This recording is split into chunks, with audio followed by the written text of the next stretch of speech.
This question came to mind from reading Edward Curtin's essays, At the Lost and Found, Clarity Press 2025, in which he shares with readers his intellectual encounters with the rising criminality of the governments of the United States since the 1960s. Edward Curtin is a decent person with a sense of justice and a moral conscience, traits more common in his time than today.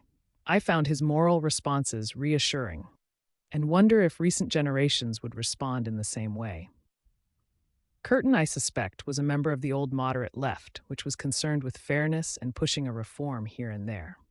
Today, this left remains only in its elderly remnants. The modern left is not reformist. It is revolutionary, committed to using law, government, and media to overthrow traditional society and replace it with a Sodom and Gomorrah Tower of Babel in which merit is regarded as a white racist tool. Today, the left, as epitomized by the Biden regime, pushes DEI over merit, sexual perversity over love between a man and a woman, sexualization of young children, demonization of white people as racists, and ideology over truth. Today, for the left, the truth resides in the ideological agenda, not in facts. Despite the digital revolution, the internet, social media, email, and texting, the acquisition of truthful information has become ever more difficult. The reason is that for almost all parties concerned, it is the agenda that is important, not the facts. A consequence is that, unlike in the past, today we live in narratives orchestrated to serve agendas. As Curtin puts it, we are living in a pretend society in which truth is not present. Curtin's essays, like my own, vary in quality, but every decent person will enjoy escape from social media into thought about what is happening to us. I am not going to attempt to organize Curtin's essays around a theme. I am going to limit my comments to two of his essays. The first is about what has become of Christmas. As my readers know, for several decades it has been my habit to republish my Christmas essay, The Greatest Gift of All, to remind people that Christianity gave us freedom and meaning in our lives. In the Massachusetts town in which Curtin and his wife live, Christmas fireworks are a feature. As he and his wife, inside their home, sit holding and trying to calm the family dogs, sentient animals with deep feelings who are quaking uncontrollably, Curtin thinks of children in Gaza quivering in fear as the Israelis bomb them night and day in savage attacks, and thinks of the visceral sense of what those Palestinians must be feeling as they hold their trembling children, who are declared by Israel's leader to be useless objects. It is America's shame that the entire government of the United States, including President Trump, the media, and the brainwashed and indoctrinated hapless American population, accept the destruction of a people, even enable it with weapons and money and deportation of persons with sufficient moral conscience to protest the genocide of a nation.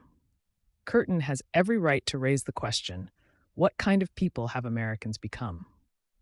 The second essay is about Curtin's known knowns, which consists of the massive lies that the U.S. government has based its rule upon, regardless of whether Republican or Democrat, since the 1960s. In a mere 8 pages, Curtin presents the history of the U.S. government's degeneration into evil kept in power by lies. He begins with the assassinations of President John F. Kennedy, Robert F. Kennedy, Malcolm X, Martin Luther King, and goes on to Allen Dulles, who engineered slaughter of 1 million Indonesians, the orchestrated Vietnam War, the Watergate scandal, orchestrated by the CIA to drive Nixon from power, the neoconservatives' Iran-Contra scandal, the orchestrated Persian Gulf War, the Clinton regime's bombing of 4 countries in 4 months, Afghanistan, Sudan, Iraq, and Yugoslavia, the 9/11 false flag, attacks on the World Trade Center, the George W. Bush regime's fake war on terror, used to strip Americans of civil liberties and to attack Afghanistan and Iraq. President Obama, who institutionalized the warfare state and bombed 7 countries. Trump, who allowed the deadly COVID vaccine to be imposed on us and subjects the conscience of America to the support of Israel's genocide of Palestine.